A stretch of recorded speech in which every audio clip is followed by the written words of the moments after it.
හොඳයි සියලු දෙනාටම ආයුබෝවන්. ඉතින් අදත් ඕගොල්ලොන්ට හුඟක් දෙනෙක් හොයන වීඩියෝ එකක් සම්බන්ධව කතා කරන්නයි මේ හදන්නේ. ඉතින් හැම දිනාටම මතක් කරනවා අපේ channel එක subscribe කරලා නැත්නම් අනිවාර්යෙන් subscribe කරන්න, bell icon එක click කරන්න. මේ වගේ වැදගත් වීඩියෝ ඕගොල්ලෝ ළඟටම ගෙන්වා ගන්න. ඉතින් හුඟ දෙනෙක් මේ දවස්වල හොයනවා මේ සෞඛ්‍ය හා ජනමාධ්‍ය අමාත්‍යාංශයේ සෞඛ්‍ය කාර්ය සහායක කනිෂ්ඨ තනතුරු 1939ක් සඳහා බඳවා ගැනීමට සුදුසුකම් ලත් ශ්‍රී ලංකා පුරවැසියන්ගෙන් අයදුම්පත් කැඳවුම් ලැබේ. ඉතින් මෙන්න මේ වෘත්තීය හුඟක් දෙනෙක් අයදුම්පත හොයාගන්න බැරුව එහෙමත් නැත්නම් මේ පිළිබඳව සම්පූර්ණ විස්තර නොදන්න ඉන්නවා කියලා මම හිතනවා. ඉතින් මෙන්න මේ තනතුරු සඳහා ඔයගොල්ලොන්ට තව දින කිහිපයක් ඔයගොල්ලොන්ට තියෙනවා.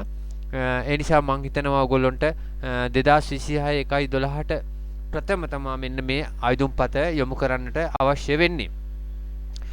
ඉතින් මේ තනතුර තමා සෞඛ්‍ය කාර්ය සහායක කනිෂ්ඨ.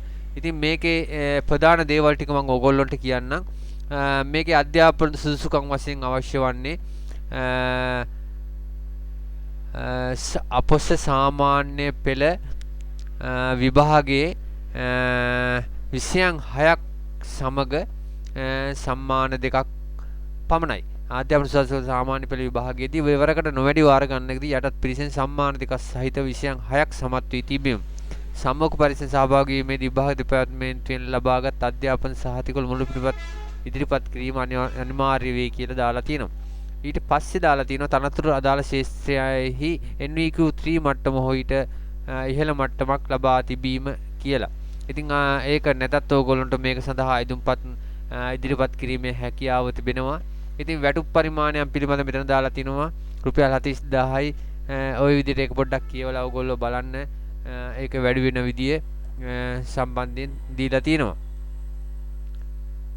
ඉතින් මෙතන කායික සුදුසුකම් වශයෙන් සෑම අපේක්ෂකයෙකුම ශ්‍රී ලංකාවේ ඕනෑම ප්‍රදේශ සේවය කිරීමට තනතුරු රාජකාරී වෙනුවෙන් ප්‍රමාණ ශරීර හා මානසික සෞඛ්‍යතාවයේ යුක්ත විය යුතුයි කියලා මෙතන දක්වලා තිබෙනවා. අවුරුදු 18යි 45ට නොවැඩි විය යුතුයි කියලා එකත් මතක තියාගන්න. මෙතන ඕගොල්ලොන්ට දාලා තියෙනවා බදවා ගන්න ලබන්නේ සෞඛ්‍ය කාර්ය සහායක කනිෂ්ඨ ත්‍රි ශ්‍රේණිය සඳහා පමණයි කියලා. ඉතින් ඒකට ලකුණු ලබා දෙන පිළිවෙලත් ඕගොල්ලොන්ට පල්ලෙහින් දාලා තියෙනවා. ඒකත් පොඩ්ඩක් බලා ගන්න. මම මේ ගැසට් එකයි ඇප්ලිකේෂන් එකයි දෙකම ඩිස්ක්‍රිප්ෂන් ලයින් එකේ දාන්නම්. ඕගොල්ලොන්ට මේක පොඩ්ඩක් කියවලා තව අවබෝධයක් ගන්න කියලා මතක් කරන ගමන් ඉතින් මෙතන තියෙනවා පල්ලෙහින් සේවයේ නියුක්ත කිරීමේ කොන්දේසි කියලා. අන්න ඒකත් මම ඔක්කොම කියවන්නේ නැහැ. ඕගොල්ලන්ට මේක ඩවුන්ලෝඩ් කරගෙන print out එකක් අරගෙන ඉතුරු විස්තර ටික බලා ගැනීමේ හැකියාව තිබෙනවා.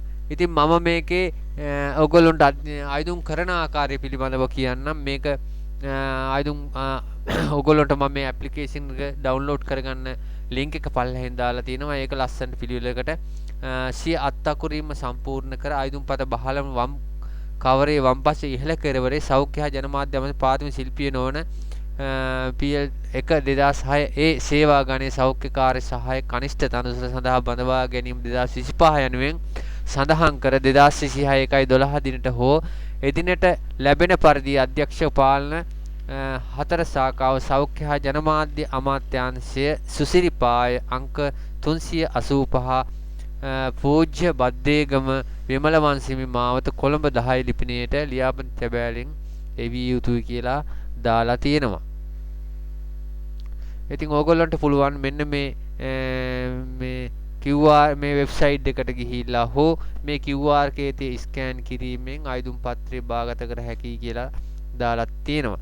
ඒපෝ සුදු කඩදාසි මුද්‍රණය කරන ආයුධම් පත්‍ර පුරවා යමු කළ යුතුයි. ඉතින් ඒපෝ කඩදාසියකම print out එකක් අරන් පිල් කරලා ඕගොල්ලොන්ට මෙන්න මේ දිනේට කලින් 1/12 දිනට ප්‍රථම ඕගොල්ලෝ මේ ඇප්ලිකේෂන් එක යොමු කරන්නට ඕනේ කියලා තමයි තියෙන්නේ. ඉතින් ඔච්චරයි මේ සම්බන්ධයෙන් ඕගොල්ලොන්ට කියන්න තියෙන්නේ. ඉතින් වීඩියෝ එක හොඳයි කියලා හිතනවා නම් නැවතත් මතක් කරනවා අපේ channel එක subscribe කරලා තියාගන්න. මේ වගේ විශේෂ රැකියා අවස්ථා සම්බන්ධයෙන් අනිවාර්යෙන් අපි ගෙනෙනවා වීඩියෝ.